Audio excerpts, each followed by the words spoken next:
You'll be at full strength just about, will you? Is that what we're saying? Oh, yeah, I haven't really thought of it like that. Yeah, it's handy, obviously, to have Piercy and Sean back. What they do to our structure. Getting Piercy working with Coxie for the first time, I think, this year, as backs anyway. It would be important. So, yeah, got a good team in. Are you expecting any surprises from Melbourne in the ruck sense? Because Harrison Petty looks very short, and to take on the two big bangers that you've got. We're expecting them to throw something different at us. So they had a crack without Gorn last week and did a really good job. And I think we've seen over the course of history that hit-outs, just because you win hit-out doesn't mean it translates into winning clearance and field position. So we're really mindful of that. We've played against teams who haven't had a recognised ruck and have done really well against us in the past. So, we're aware of and be ready for anything Melbourne are going to throw at us. And we've got some evidence of last week and things they can do. In terms of your squad and the strength, you've got the lack of injuries on your list at the moment. What have you done to make this team so durable this year? I think, medical staff and our high performance team have put a really good program in place to be able to build resilience in our players' bodies. They train a lot, they train hard, and the guys that get through all that become really resilient. Put a good program into place to be able to rehab our players and make sure we don't get recurrence of injuries as well, which is a critical factor. So, touch wood, it continues. Obviously, Draper goes out and he's been really good. Yeah. There's going to be blokes who are on that extended bench who've been good all year and are going to miss out as well. Is this the toughest competition for spots that you can recall under your time as coach? Oh, possibly. Yeah, possibly. I think we've been in this space a couple of times, but there'll just be 10 guys that miss out this week that could easily come in and fill a role and would be really comfortable having in the team. So, Drapes misses out this week, he's in really good form, and the message to him was to stay ready. He's showing that he can play really good footy at AFL level. He gets squeezed out by the captain. He's just got to be ready for his next opportunity. So you're now trying to work out what this best 23 is going to be for the remainder of the year. Is it settling down to the moment where you need to figure that out now? I think we're always evolving, and there's competition for spots, but there's a lot of line ball calls at match committee as well. Whether this is a 23 will take us forward or not, next week's next week. But we picked a 23 to beat Melbourne, and that's a job at task. Having said that, does that mean that Sonny becomes a super sub almost now? Will he be the sub again? He's going to be the sub again. The option was, to either play him, but we're going to back in our 7 forwards that played last week. Or he misses out and gets some fitness and a full game, which is impossible with Peel having a bye, and those byes seem to come at a real poor time. We think Sonny gives the best opportunity to win this game as sub. I think when he's been sub, maybe last week excluded, he's had an impact as a sub for us, and you want to be able to bring someone on who can have an impact and preferably have an impact in your front half. So we think he does a good job at that. So next week he might have to go back? Oh, we'll work out. Message to him was next week's next week. Let's focus on now and lock and change in a week. Can you do enough during the week for blokes who are consistently subs to keep them? You think Bailey Danfield did it for a long time. Is it possible to maintain fitness during the week at this point of the season and still consistently? Well, I think so. I think so. There comes a time when we might need them for longer and we might need a bit more fitness into them. But they do top up running after and get the Ks up during the week to match what they would get on the weekend if they were playing a full game. So physically you can do it.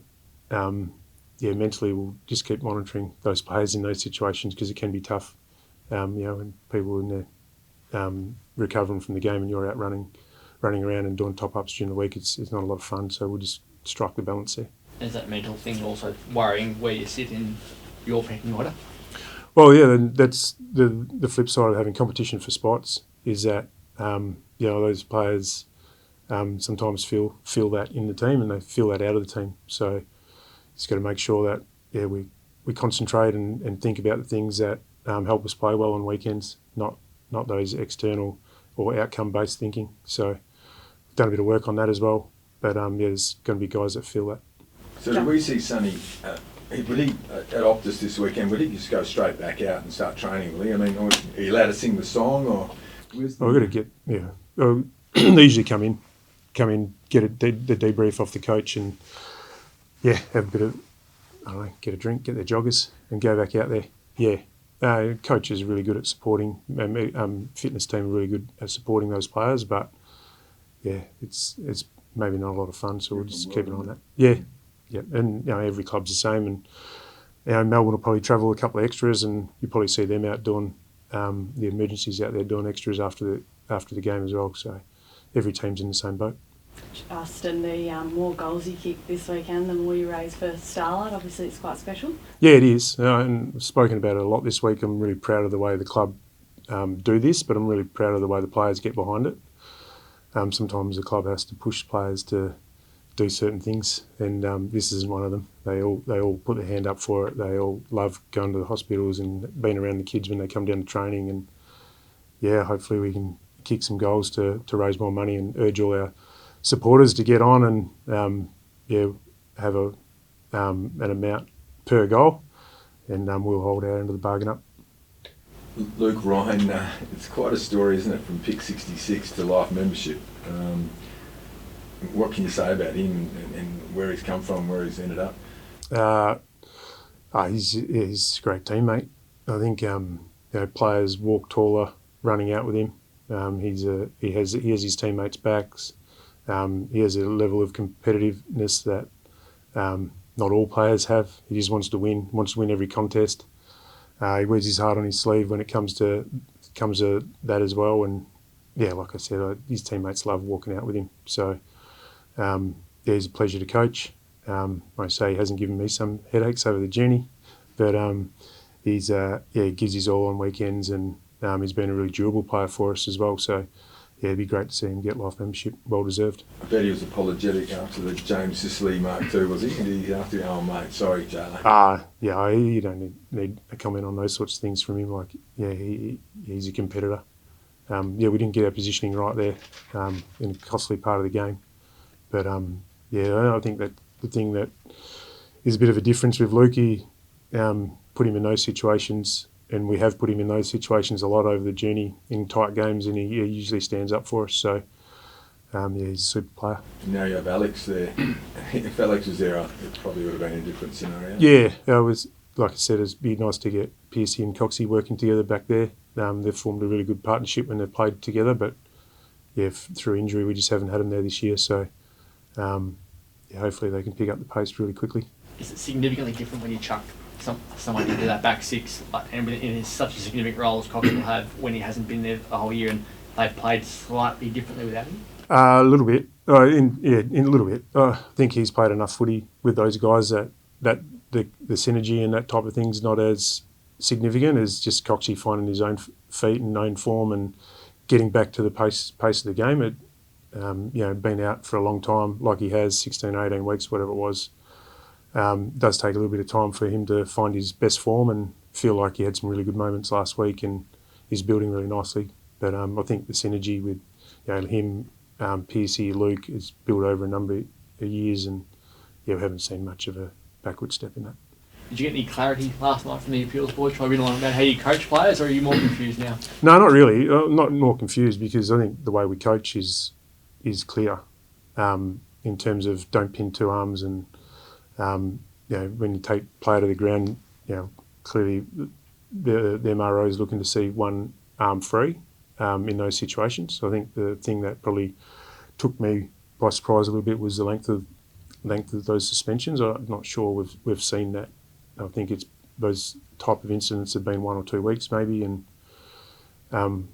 we move on. But I think there was a pretty big jump up in length of MRO findings, so that probably shocked the players a little bit, shocked the AFL a little bit, and onlookers. So like all these things, we'll find our water level, and but we'll keep coaching the players to try and let go of one arm if you can. Understand that these things that we're judging the players on are split-second decisions, and sometimes in the heat of battle are hard to make that decision. So we'll keep putting them in those situations at training and keep talking them through it. So pinning two arms was just a staple of what everyone was doing for so Yeah. long. When did you change to coaching them to not pin the second arm? Yeah. Oh well. Probably it's been going for 18 months, if not 2 years, I reckon. If not even longer. And to be honest, like the players adjust really well to the changes in the rules, and you've seen some adaptation since mid-year when they've changed the holding the ball rule, and now we've seen some different things come into the game because the players have been able to adapt off the back of them just watching footy and understanding what's going on rather than just coaching. So, we'll just continue to adapt with the players. How realistic is it though? I mean, Caleb, say, goes to tackle Clary. I mean, and he's trying to think, I'll go to release one arm at the same time. How's he going to stop him anyway? Yeah, well, it's a hard one. And talking about split-second decisions, and some of the ones on the weekend, it wasn't as though they were changing the momentum of the player they were tackling. They were actually going with the momentum. So, yeah, all these situations are tricky, and some of the new interpretations of holding the ball are making it really difficult for players. So, like I said, we'll just keep adapting and the best we can and evolving as the rules do. So you had a couple of years ago where you lost blokes. I can't recall you having one this year. So No, not this year, touchwood. Yeah, We so- lost Jager and I think Caleb for a week last year. So do you feel that the way you're coaching them has the players have taken note and are doing the right thing by what you've instructed them to do, just helped? Maybe they just haven't been in those situations. And the outcome hasn't been player hitting his head and getting concussed. So a little bit of luck comes into it. We've had reports that some of your players have met with Liam Baker. Have you spoken to him and would you like him here next year? Been on record to say if Liam was wanting to come home, we'd be interested in talking to him and having him. Like he's a really good player, had a lot of experience in the system, won flags. We'd be interested, but not going to sit here stand here and talk about whether we've met him or not. Like he's a contracted player at another club, and what will be at the end of the year will be. Would you like a system where it was a bit more open about players meeting with clubs mid-year, because this happens all the time, and you're all of your forced to say, I don't want to talk about it. It doesn't really matter what I want. They're the rules. I don't think we're ready for it as an industry.